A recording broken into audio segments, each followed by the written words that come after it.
To key or not to key? That is the question. Hello everybody and welcome to Rollin'-ish. My name is Matt, and in today's video we are going to dive deep into all the features one would get when choosing the monk class. We're also going to look at the first of the few options available for your subclass or your monastic tradition available to you starting at 3rd level. And the first option we're going to look at in today's video is the Way of the Open Hand. But first, what is a monk? Monks are essentially martial artists. You could play them as, sneaky, stealth-based a class.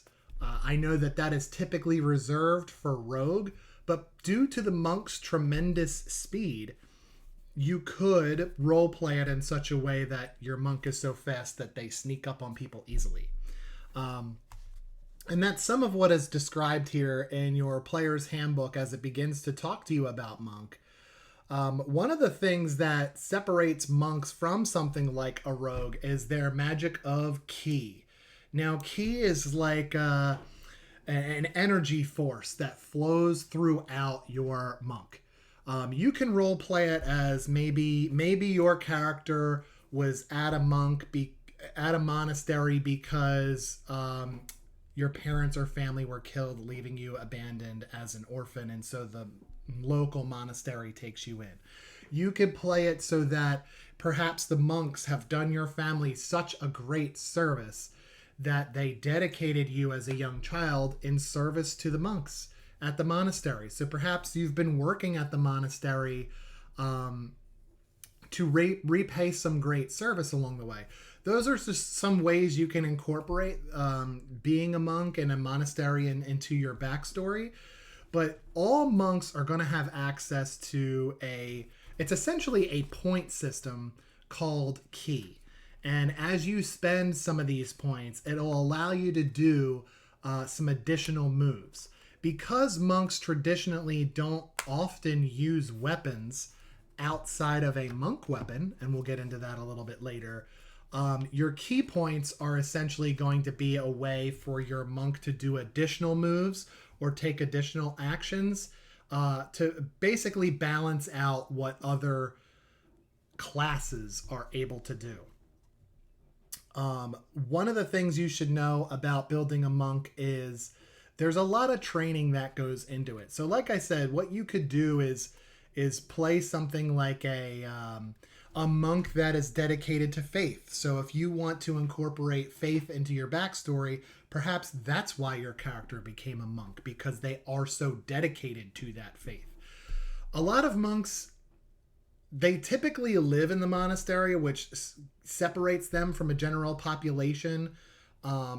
Some are sworn to isolation or to take roles of poverty. If you want to think of like Shaolin monks and that type of aspect, you could do stuff like that with your monk. So there are creative ways to weave in why your character is a monk, why they became a monk into your backstory. But ultimately, they have this energy that flows through them that kind of fuels their movements. I don't want to just compare it to the Force in Star Wars, but it's similar to that. If any of you have studied like Kung Fu and learned about Qi, it's the same type of energy flow that surrounds you as a person.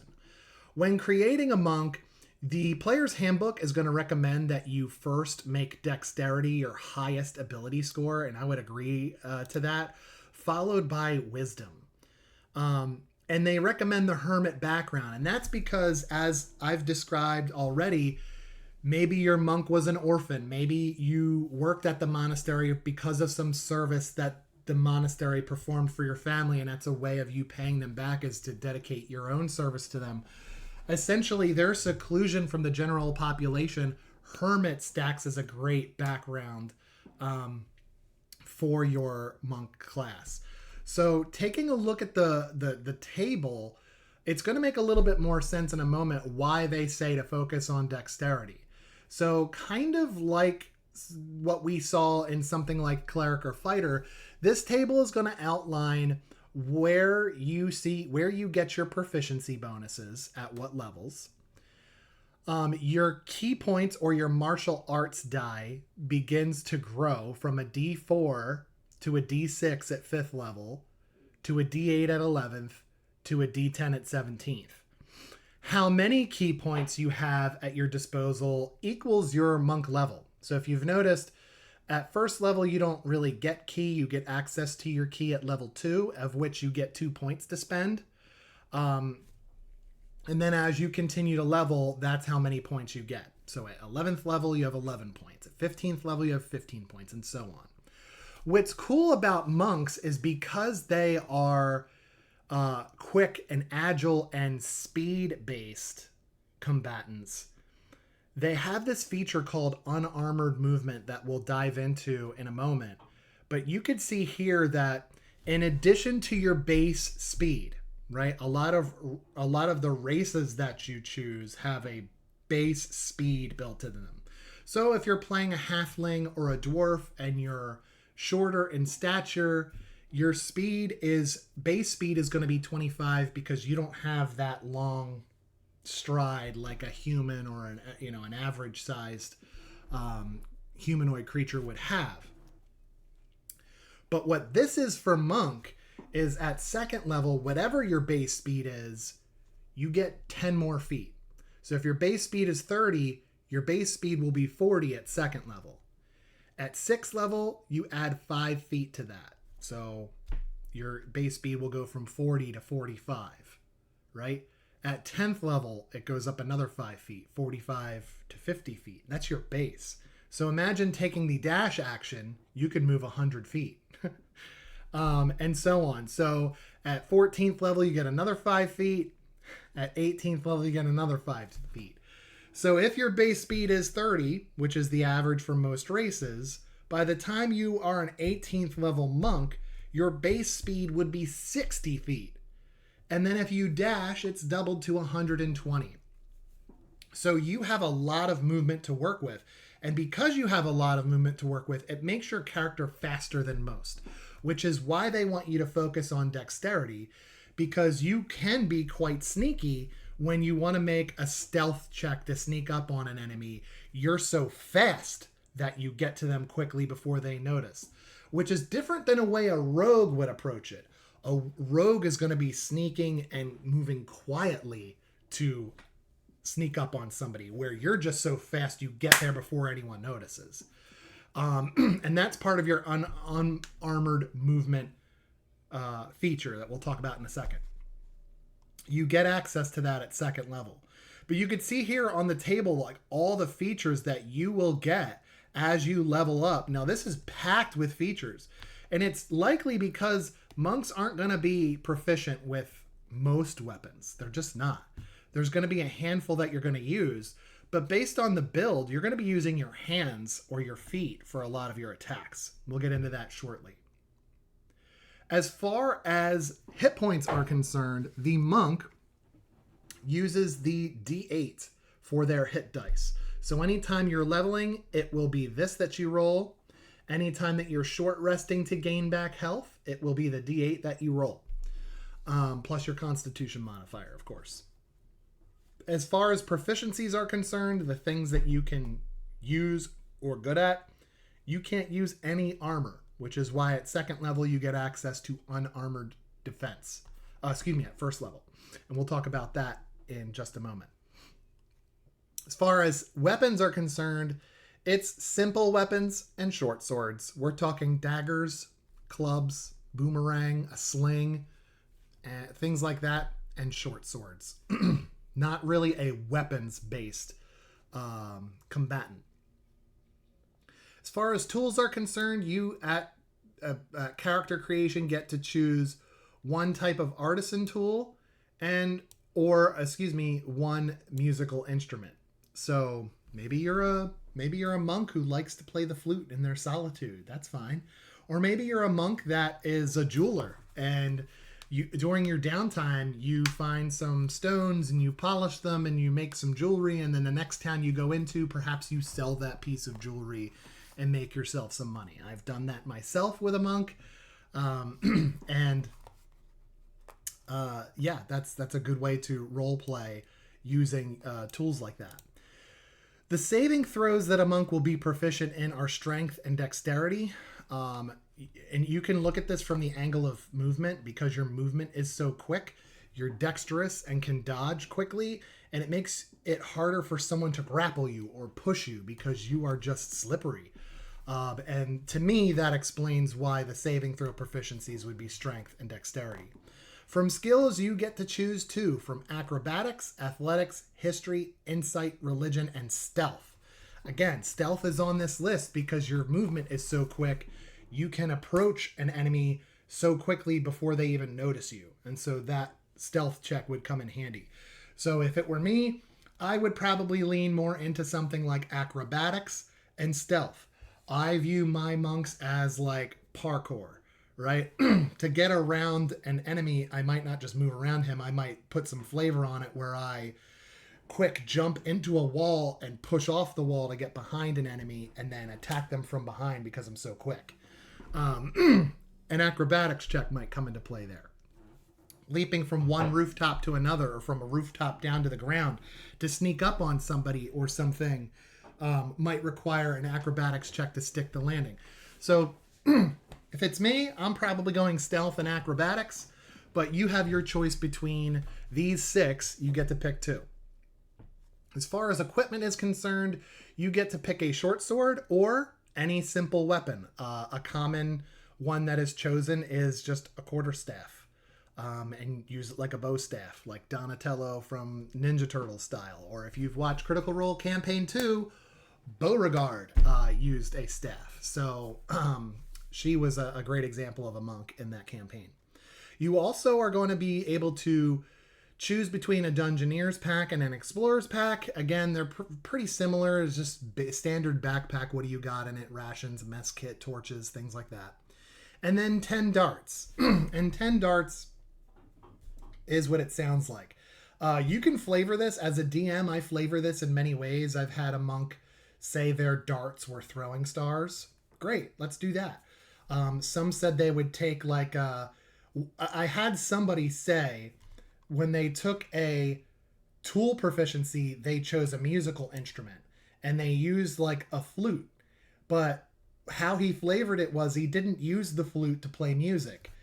It was like part of his equipment to make it seem like that, but he really hollowed out the flute and used his darts as like blow darts.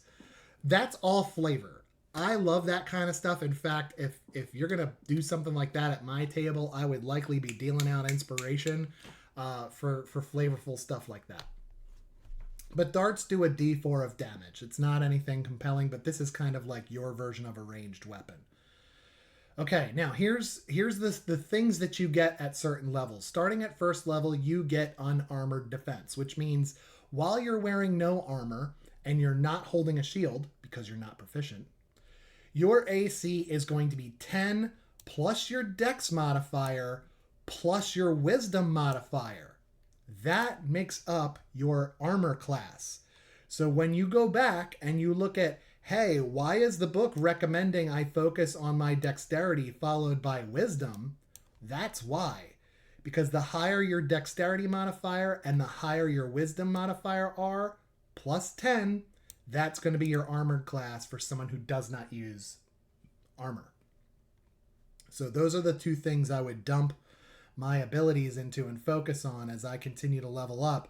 You might want to take ability score improvements versus taking a feat when you approach certain levels that allow you to make that choice to get your armor class as high as it can be, because you can't wear armor unless you take a feat which will allow you to do it. But I'd like to use my feat or my ability score modifiers to make myself stronger. Maybe I take a different feat like Tavern Brawler or something like that help my unarmed strikes because I'm punching anyway. Maybe I take Mobile. The Mobile feat is going to make my speed even faster. Maybe I take Tough because Tough is going to give me a few extra hit points every time I level. So something to consider. At first level, you practice martial arts, and it gives you a mastery of a very specific combat style that use unarmed strikes and monk weapons. which are going to be short swords and simple melee weapons that do not have a two-handed or heavy property, right? So you're not going to be wielding a great axe or a great sword. You're not going to have a heavy crossbow. You're simply sticking to what you're proficient with. Short swords and simple melee weapons. Daggers, darts, boomerangs, quarterstaffs, things like that. Those weapons that you're proficient with are considered monk weapons. Now, you gain the following benefits while you are unarmed or wielding only monk weapons. So again, simple weapons or short swords. When you're wielding that stuff, you get these extra benefits. It's kind of like deterring you away from taking traditional weapons because this class is designed a way to not be like the fighter, to not be like the rogue. It's its own thing. So when you are unarmed or wielding a simple weapon, aka your monk weapon, and you are not wearing armor or wielding a shield because you're not proficient, you can use dexterity instead of strength for the attack and damage rolls of your unarmed strikes and monk weapons. So if you're using something like D&D Beyond, this is going to be built into your character sheet. You don't even have to worry about it. But if you're going to use a paper sheet, oftentimes your unarmed strike is strength-based because that's how strong you're throwing that punch or that kick, or for flavor, that headbutt. Those are strength-based. Using certain weapons like long swords, things like that, are strength-based. This is saying, forget that, use dexterity instead because you're speed-based. And so your strikes are going to be quick, not strong. And so, again, building up your dexterity modifier is going to help you with your roll to hit and your damage rolls thereafter every time you use an unarmed strike or monk weapons. You can roll a d4 in place of normal damage for your unarmed strike or monk weapons. So unarmed strike usually is just a whatever your strength modifier is, that's how much damage you do. You don't even roll. If you land an unarmed strike, that modifier is your number. Well, this is allowing you to roll a d4 instead, which is great at lower levels. So if you've got like a +2 dexterity modifier, maybe if you roll well or you're using standard array and dump everything into dex, maybe you have a +3 at lower levels. Well, rolling that d4 could make a difference because it could take that 3 and potentially turn it into a 4. So that's cool. When you use the attack action with an unarmed strike or a monk weapon on your turn, you can make one unarmed strike as a bonus action. For example, let's say you're holding your quarterstaff and you use your attack action to attack with that quarterstaff. Whether you hit or not, bonus action, punch the guy or kick the guy, right? That is a great way to have that secondary attack at lower levels. Now, as you level up, the monk does get access to extra attack, but this is a nice way, especially early on at level 1, to be like, I'm going to attack with my quarterstaff, and then I'm going to punch him, or I'm going to kick him. That's an unarmed strike. Very cool. And that's assuming you haven't taken a bonus action already on the turn. So you can reserve your bonus action to essentially attack twice right at level 1. That's beautiful. Starting at level 2, this is where ki comes in. And like I said, the ki is a arcanic mystic energy. And it's basically, and for mechanic purposes, a point system. So there are 3 ways to spend your ki points. One of them is called Fury of Blows. The other is called Patient Defense. And another is Step of the Wind. And we're going to talk about all 3 of those in a moment. When you spend a ki point, it is expended until you finish a short or a long rest. So unlike mages, right? Your warlock, your sorcerer, your wizard, your paladin sometimes, your cleric, those who use spells will need a long rest to replenish those spell slots. This is not magic in that sense. You could take a short rest and regain your ki points. So as long as you spend at least 30 minutes meditating during that short rest, you can replenish your key points. Some of the features of how you can spend your key points. Now you start with these three, right? Fury of Blows, Patient Defense, Step of the Wind. But as you level, and as you begin to choose your monastic tradition or your subclass, you may gain additional features of how to spend your key points. Some of them may require your targets to make a saving throw. If that is a case, you would have a difficulty class for that saving throw. And your difficulty class is going to be 8 plus your proficiency bonus plus your wisdom modifier. So again, if we look back at this table here at like first and second level, your proficiency bonus is 2 and the starting is 8. So 8 plus 2 is 10. What's your wisdom modifier? Is it a plus 2? Because that makes your DC a 12, right? So again, this is another reason why the book is saying focus on dex, then your wisdom, because those two combined will help determine your armor class, and your wisdom modifier is going to help determine your saving throw difficulty class when you start using features that use key points that require your targets to make a saving throw. Okay. So building your monk, it's saying dex and wisdom, dex and wisdom, dex and wisdom. Okay. Now let's talk about those first three options you get. Fury of Blows. Immediately after you take an attack action on your turn, you can spend 1 key point to make 2 punches as a bonus action. Now that's different from the I use my monk weapon to attack and then I get a bonus action punch or a bonus action kick, right? This is different. This is you saying, I'm going to spend a key point as my bonus action, and as a result, Fury of Blows, I get 2 strikes. So maybe it's a kick and a punch or a headbutt and a kick or whatever. Right? Unarmed strike, you give me the flavor. So essentially, at level 2, you can take the attack action. Let's say you're holding a quarterstaff, right? You're going to swing your quarterstaff, and then bonus action, I want to try and kick him, and then headbutt him with a Fury of Blows. Well, technically, that's 3 attacks. So monks can sit there and just go to town all day. The damage output might not be as great as swinging a great sword or a battle axe, but when you add these attacks up, assuming you hit them, you're dealing about the same, if not sometimes more damage than somebody with a normal weapon would be doing. It's just you're so speedy.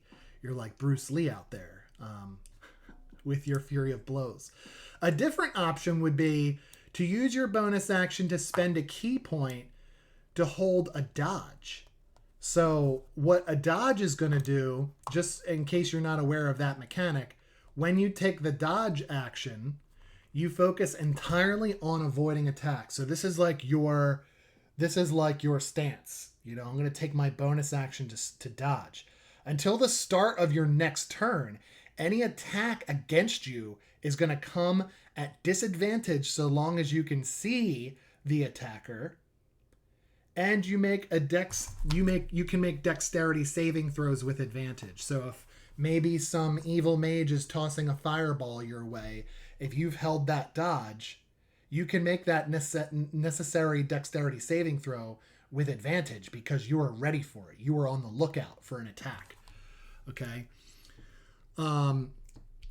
Obviously, if you're holding that dodge and you become incapacitated or drop to 0 before your next turn, well, ouch, you're knocked out. But this is a good way to spend those key points, especially if your armor class is a little lower and you're not wearing armor and you don't have a shield, you feel kind of exposed because you use simple melee weapons or your body to attack. You've got to be in melee range, and that's scary when you don't have armor or a shield. So it might be wise for you, especially if you've already taken a hit, to then start pivoting your strategy to, okay, I'm going to spend key points here because I'm right next to this bad guy to dodge and impose that disadvantage if that bad guy wants to attack you. Does that make sense? So that, my friends, is called patient defense. The other option you get at second level is Step of the Wind. You can use 1 key point as your bonus action to disengage from an enemy you're in melee with, right? So you can disengage and then use some movement to get away without provoking opportunity attacks. Or you could dash. Maybe you're not close enough and you're like, you know what? Step of the wind, I'm going to dash as a bonus action. And remember, your speed's very high. That might get you to the enemy. And then, hey, as my action, I'm going to hit him with my staff, right? So step of the wind could be a great use of that. The other option for step of the wind is your jump distance is doubled. So your jump distance is typically determined by 3 plus your strength score. So if your strength score is a 12, 3 plus 12 is 15 feet. Okay. Step of the wind, double your jump distance, 30 feet. Maybe that rooftop is a little farther away than you're used to. And step of the wind, you jump. You jump far. Okay, so those are your 3 options to how to spend your key points starting at 2nd level. And like I said, as you level up, you're going to have more options available to you.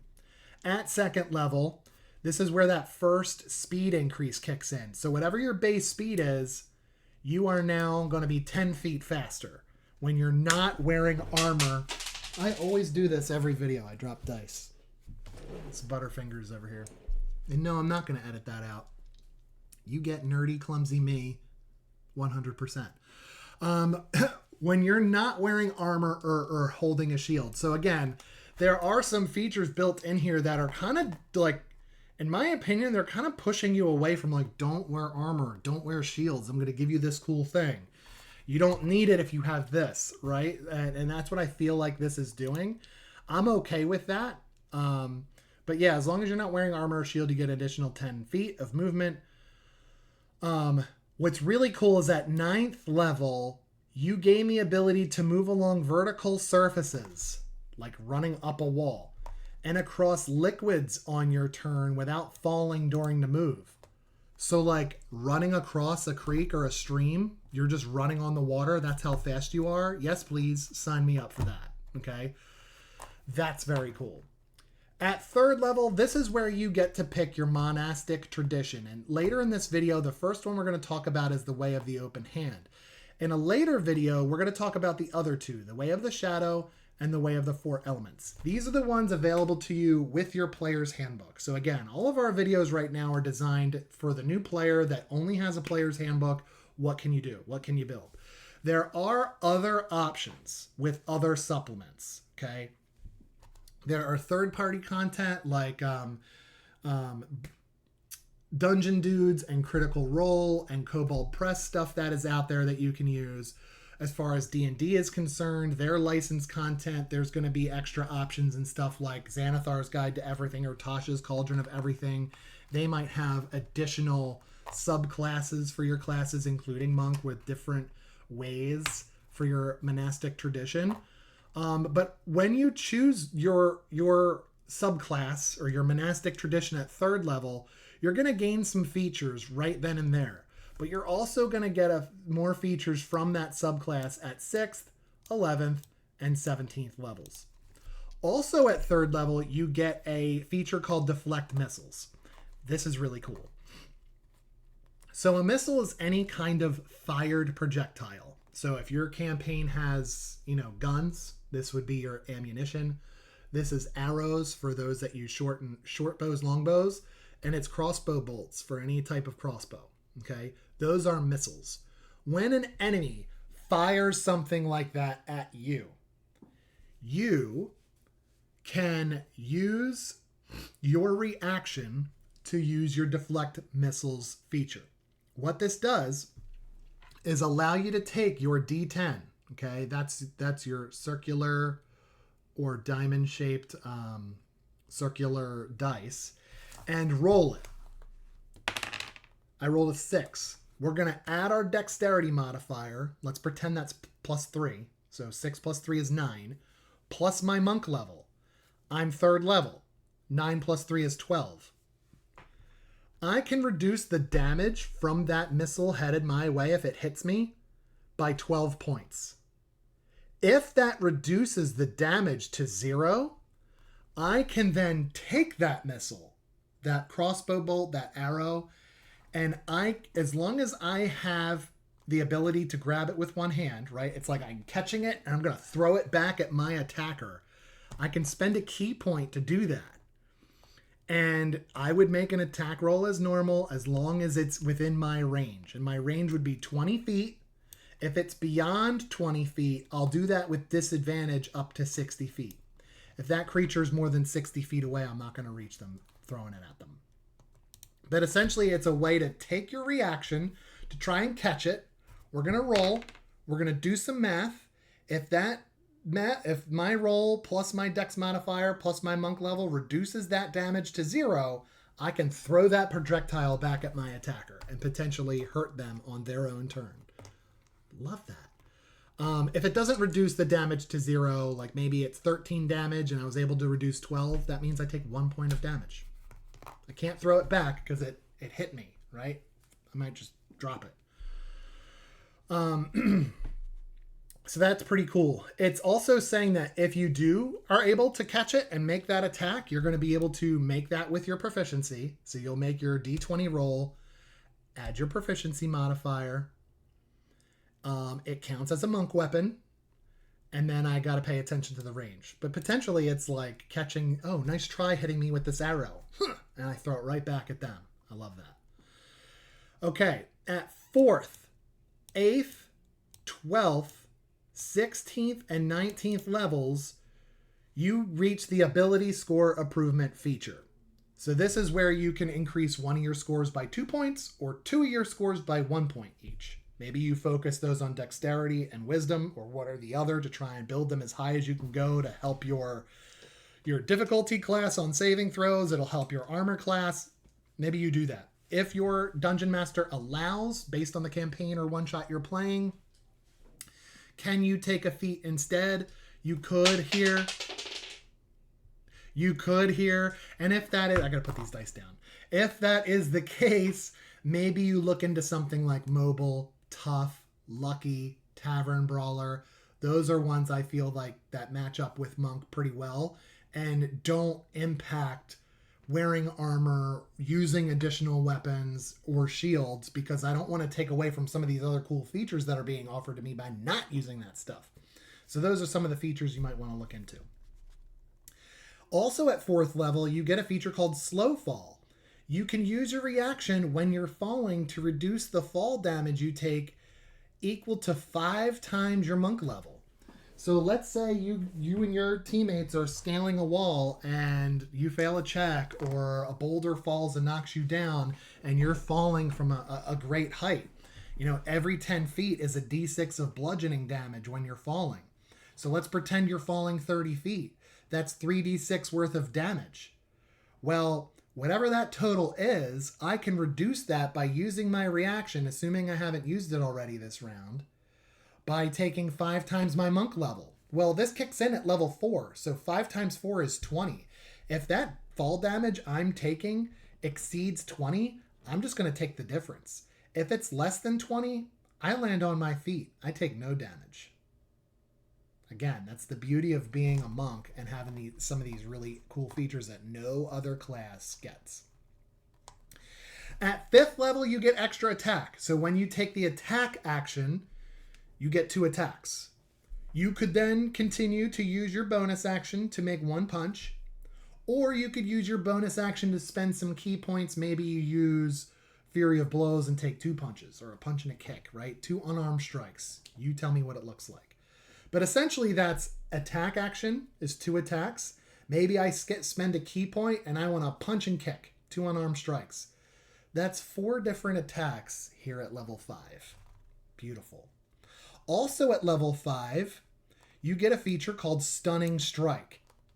So, when you hit a creature with a melee weapon attack, so maybe you're holding a short sword, maybe you're using a quarterstaff, your monk weapon. When you hit with that weapon, you can spend a key point for Stunning Strike. That's going to force your target to make a Constitution saving throw against your DC. Remember? We said that sometimes you're going to have a key save DC. It's going to be 8 plus your proficiency bonus plus your wisdom modifier. If they fail that save, you're going to stun them until the end of your next turn. That means they can't do anything on their turn. They can't even talk. They're just... It's like you hit them so hard you knock the wind out of them or something like that, right? And so that's if they failed. If they pass the saving throw, nothing happens. You burn that key point. But it's worth it if you want to stun that target and then move to another target. Because if they're stunned, they can't take a reaction to opportunity attack you. So you can run up to an enemy, hit it, stun it, move on to a different enemy. So maybe your teammates can focus on that stunned creature and they get advantage attacking it now while you move on to the next thing or start being a distraction elsewhere. I mean, that's what I would do. Starting at 6th level, you get key empowered strikes. All this means is that your unarmed strike, right? Your punches, your kick, your headbutt, whatever your unarmed strike is, it counts as magical and a magical attack. And that's for the purpose of overcoming resistance and immunity to non-magical attacks and damage. Some creatures are going to have, they might have resistance to non-magical attacks. They might have immunity to non-magical attacks. Well, if my punches are just dealing bludgeoning damage or my kicks are dealing bludgeoning damage, right? My hands aren't magical. That takes away my unarmed strikes. Not here. At 6th level, it considers your unarmed strikes magical for the purpose of overcoming that stuff. So you too can serve a purpose on attacking those creatures that have those defenses. Beautiful. I'm so happy they thought of that. At 7th level, you get evasion. Now, evasion is something that used to be like a rogue only thing. Evasion, in this case, at 7th level, allows you to dodge out of the way. So if you are subjected to an effect that forces you to make a dexterity saving throw to take half damage on a success, you take no damage on a success instead. So that fireball's coming your way, you dodge out of the way, you succeed. Usually you would take half damage because you succeeded. Not this monk, takes no damage. When you fail that saving throw, you take half damage instead of full. Because you're not wearing armor, you're typically not as beefy, we'll call it, with health points. So this evasion feature is wonderful. So you just got to make sure that you are judicious and paying attention when you're being attacked, because if you're forced to make a dex save, make sure you call it out. Evasion, right? If you succeed, no damage. If you fail, it's half damage. Well, everybody else in your party is either taking full or half, okay? Also at 7th level, you get a feature called Stillness of Mind. You can use your action to end an effect on yourself. So if you happen to have failed saving throws on your enemy's turn and you become charmed or frightened, right? You've got a condition on yourself, charmed or frightened. Your stillness of mind, on your turn, you can use your action to end that effect, right? And that's good because charmed is going to be like, they're going to charm you to try to not attack anything or move away and get you to like waste your turn. Frightened, you got to move as far away from your target as possible. On your turn, might be worth taking that action to end the effect. Now you can use your movement, get to that creature that targeted you with this, and use your bonus action to spend some key points to maybe patient defense or something like that. Okay, that's a really cool feature. At 10th level, you get a feature called Purity of Body, and that means you are immune to disease and poison, just because. So you're not taking poison damage, and you're not going to get, in my opinion, you're not going to get the poisoned condition. If you can't take poison damage, you're immune to disease and poison. Why would you be under the poisoned effect? Sometimes the book like calls that out. Sometimes it doesn't. So my ruling as a DM here is like, if you're immune to disease and poison, you're not taking poison damage and you're not getting the poisoned condition ever, starting at 10th level. Tongue of the Sun and Moon, starting at 13th level, you learn to touch the key of other minds so that you understand all spoken languages. Moreover, any creature that can understand a language can understand what you say. Wow. So it's like you're using this mystical energy to just gain understanding. Again, this is another feature that ties into your wisdom modifier being so high. It doesn't say anything about that here, but just look at it from a logical standpoint. If you're a wise creature, this makes sense. This is a good reason, a mechanical reason for you to justify, other than your spell, your key DC, other than your armor class.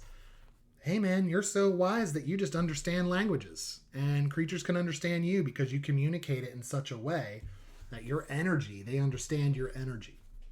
It's a good way to explain it. At 14th level, you get a feature called Diamond Soul.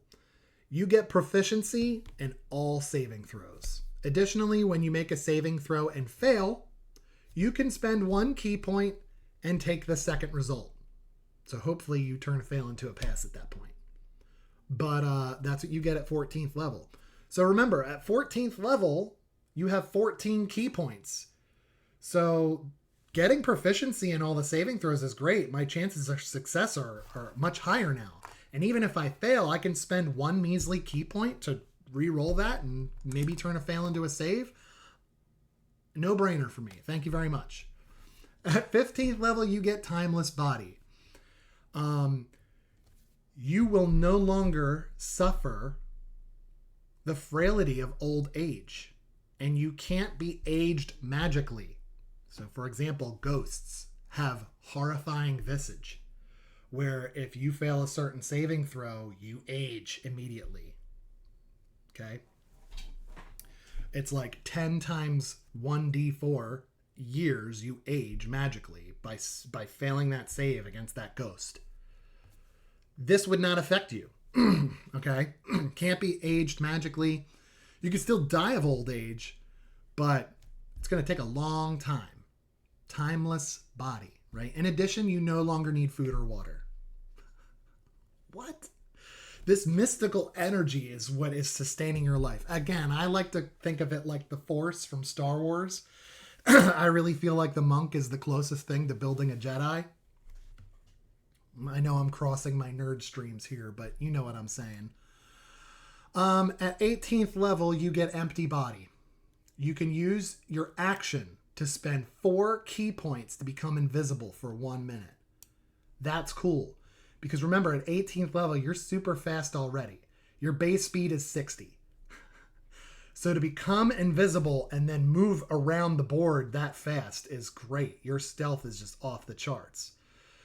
During that time, you have resistance to all damage, but force damage. So if you just happen to be in a situation where you step upon an arcane ward or trap, or maybe an area of effect spell lands where you are invisible, but you're there, you get resistance to those all but force damage.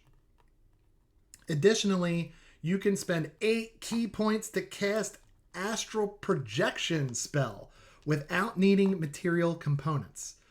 When you do so, you can't take any other creatures with you. So what is that? Astral Projection is a very high level spell. It is a 9th level spell.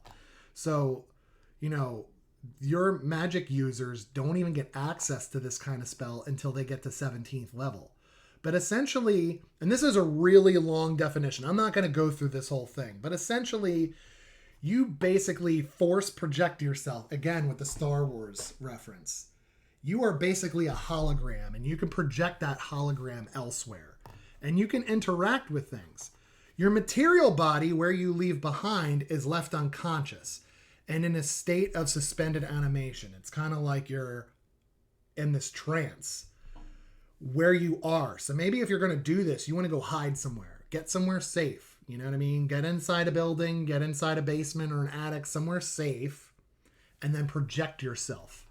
It's a way to keep you alive, but still utilize your projection or your hologram, if you will, another way, and to be able to still do things and interact. So very cool thing. And this lasts for about an hour. While in this form, if you drop to 0 hit points, the spell just ends. And then you are back to yourself, into your body. It is your projection that is taking that damage. If you return to your body prematurely, your companions, this is actually going to affect you because it stated specifically we weren't allowed to bring anyone with us. But essentially, it's a way to join your party on a quest, but keep your body safe, right? You can astrally project yourself for an hour and keep yourself safe in the meantime. It's like substituting yourself for a hologram. Okay, lastly, we have at 20th level, Perfect Self.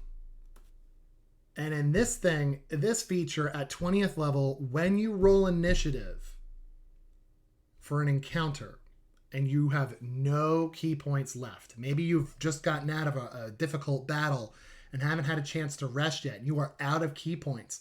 Now you're moving into a different area and here's a whole new encounter. Roll initiative. Shoot, I don't have any key points left. That's okay. Because at 20th level, when you roll for initiative and have no key points remaining, you immediately get 4 key points. All right. That'll help me, right? So that's what all monks get. Now, in the beginning of this video and throughout the video, I mentioned that we're going to talk about Way of the Open Hand in this video. I'm just looking at the time. Based on time, I'm going to leave it just as this.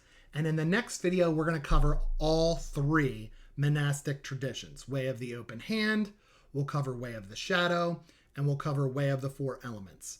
Because you get additional features at 4 different levels throughout this monastic tradition, it'll be a lot easier to cover in all 3 in one video. So instead, I'm going to do that rather than take up any more of your precious time, since this one's a longer video. So that, my friends, is your monk. That's what all monks get. It is a very fun class to play. It is very different. A lot of the other classes do have similarities to each other. This one, to me, feels very different. And it encourages you to stay with it. Don't do the armor. Don't do the shields. Stay away from traditional weapons, because by not using that stuff, we're going to give you these other features that make up for it. And they really do. I've played a monk myself. With that monk, I got up to, I think, 8th level before the campaign ended. And I had so much fun playing monk. And it was so fun to sit back and watch things unfold because of my movement. And it really irritated my DM, and I loved it. Because of my movement, I was able to do things and really just be a help to my party by doing things like, I'm going to stun this enemy, and now I'm going to move away from him since he can't opportunity attack me. I'm going to go over to this guy, and now he's focused on me and not my friends. My friends can beat up the stunned guy and get advantage and stuff. So there was ways to be a party helper with monk, and there are ways to really use your action economy to really just beat the crap out of your enemies, and I love it. So don't be afraid of monk. Go for it. Dive in. Be that martial artist you've dreamt about. Be that Jedi minus the lightsaber, right? Very cool stuff. Until next time, keep rolling those dice. We'll see you at the table.